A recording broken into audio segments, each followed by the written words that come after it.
அதிகாலை நேரம் அலையாழி ஓரம் ஆதவன் கரையேறினான்.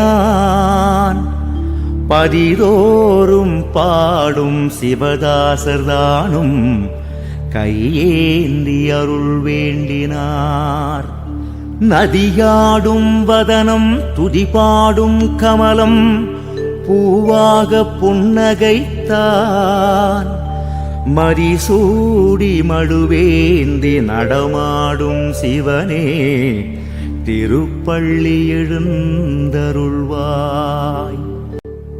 இன்னிசை பாடிடும் வீணையர் யாழினர் கூடினர் நின் வாசலில். பன்னிசை வாசகம் இயம்பினர் அந்தனர் அண்ணாவும் அடிவாரத்தில். சென்னியில் அஞ்சலி செய்தனர் அடியார் சிவனேனின் பாதங்களில். எண்ணினால் முக்தியை தந்திடும் ஈசனே திருப்பள்ளி எழுந்தருள்வாய்.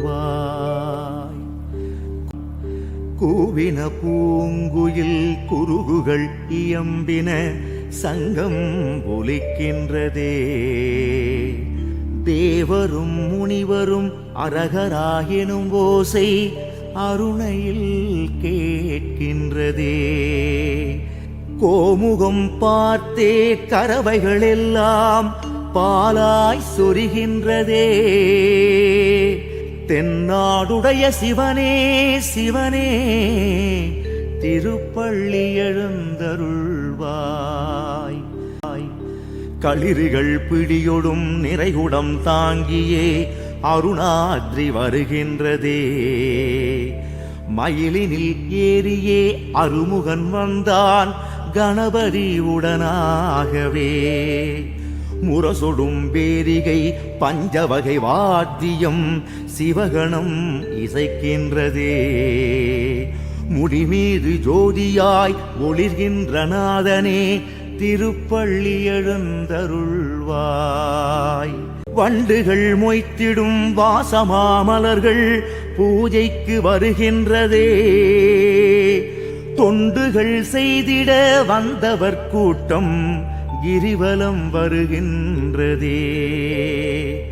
தண்டமும் ஏந்தி நந்தியம் பெருமான் காவலாயிருக்கின்றாரே. அண்டமும் பிண்டமும் நிறைகின்ற ஜோதியே திருப்பள்ளி எழுந்தருள்வாய். வானத்தில் உலவிடும் சித்தரும் முத்தரும் பூமழை பொழிகின்றார். வாழிய வாழிய என்றே கலைமகள் வீணையில் மீட்டுகின்றாள்.